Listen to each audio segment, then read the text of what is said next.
saw the dead. I want you to notice that word. Dead. Small and great. Stand before God. Do you see that? I saw the dead. Small and great stand before God. And the books were opened. And another book was opened, which is the book of life. And look what it says. And the dead were judged out of those things. The Bible says that the dead will be judged. Look at verse 13. Look what it says. And the sea gave up the dead which were in it. And death and hell delivered up the dead which were in them. And they were judged every man according to their works.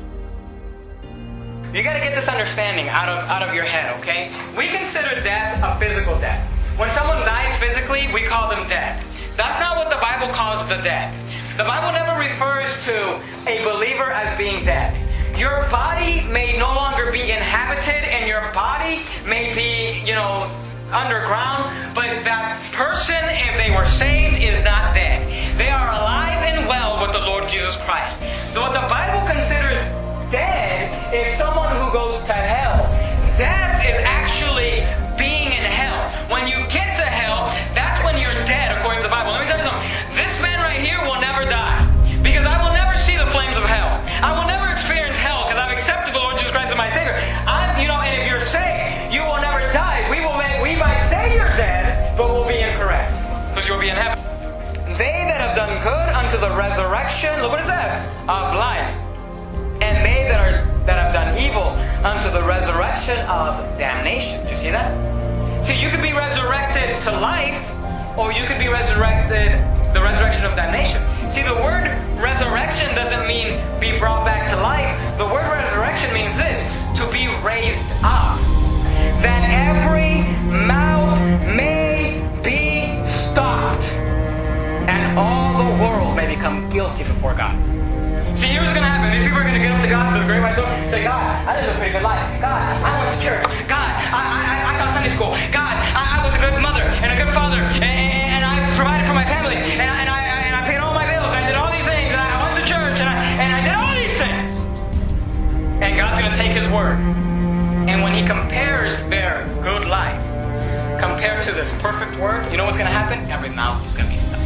For all have sinned and come short of the glory of God. Will anybody be able to attain God's glory? Will anybody say, no, I lived good enough to get... Because see, here's the measuring rod. These Catholics and these, repent of your sins Baptists and these Lordship Salvation, people and all these other religions and the Jehovah's Witnesses and the Mormons and everybody who wants to teach you that you're saved by works, they're comparing themselves among themselves. And look, if you want to compare your life to my life, yeah, you're pretty good. But when you compare your life to God, you come short. And that's the measuring rod.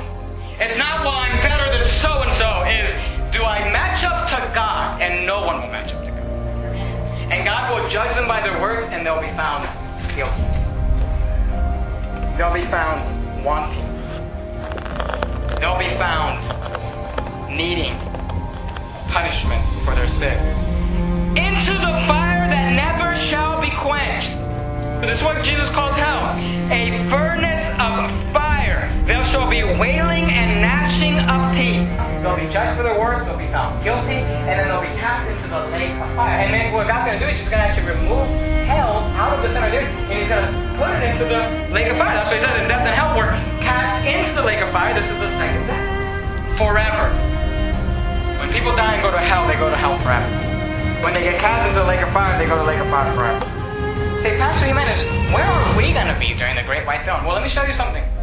From whose face the earth and heaven fled away. Notice, when God begins the great white throne judgment, the earth and heaven, they fled away. They went away. And there was found, make note of these two words, no place for them. You know what the Bible says? It says that the great white throne judgment, earth is going to flee away, heaven's going to flee away, and there's going to be no place. You know what that tells me? There's nowhere for us to go. You say, well, I don't want to be at the great white throne judgment. I'll just, say, God, I'm just going to hang out in heaven while you take care of this. You say, no, heaven's fled away. You know when we preach and teach about, man, you got to get out soul winning, and you got to go out and preach the gospel, and you say, I don't really have time for that, or, Saturdays are really my gardening day, and I don't really like that, or that's not my thing, or I'm not, God didn't give me that gift. Here's the thing. The Bible says that there will come a day called the Great White Throne, where God is going to resurrect every unbeliever that ever lived. And they will stand before His throne, and He will judge them. And you and I will be standing there, watching. And you know what? You know someone who does it. You've got a family member, you've got a neighbor, you've got a co-worker, you've got a cousin, you've got a friend, you've got somebody who doesn't know about Jesus Christ. And you know what the last thing I want in my life is to stand at the Great White Throne and watch one of my family members, one of my so-called friends, somebody I knew, stand before God, and they might say, God, I did so many good things, and I did so many good works, and I went to church, and I lived a good life, and I don't want to go to hell. And God will say, depart from me, I never knew thee, ye workers of iniquity. And the last thing I want is for somebody to look at me and say, why didn't you tell me? Why are you there? Why aren't you here? You knew that this was going to happen. You knew about Jesus Christ, and you never told me. And let me tell you something. You better get motivated on Saturday morning to get up and go soul winning, and get motivated to open your Bible and go soul winning, and get motivated to tell somebody about Jesus Christ, because you will regret it. At the Great White Throne Judgment. You say, well, I'm not going to go to hell. Yeah, but is your friend going to go to hell? My best friend. We do everything together. You preach the gospel stuff? I'm kind of nervous about that. Well, I don't really have the confidence. Well, I'm really tired. I worked all week. Saturday's my day to sleep in. You better get your act together and figure out that there's more to life than your little garden or your little sleeping in or whatever it is you have, your excuse that you say, I can't do that. I can't go knock on somebody's door. You know what I love? That when that little old Hispanic lady stands before the judgment seat of Christ, she's not going to look at this guy and say, well, nobody told me. She's not going to look. She's going to look at me and say, hey, do you remember I told you? I want to be like Paul. Your blood be upon your head. I cease not to teach and preach the gospel. That's good. Let me ask you this. Who are you giving the gospel to? Who are you giving the gospel to? And maybe you ought to learn how to give the gospel. And more than just learn, maybe you ought to go. Jesus Christ said this, go ye therefore into all the world and preach the gospel to every creature. Say, Pastor Jimenez, I'm not going to stand at the Great White Throne Judgment. I know you're not. You're saved. But you will be there. You will be there. What are you doing with your life?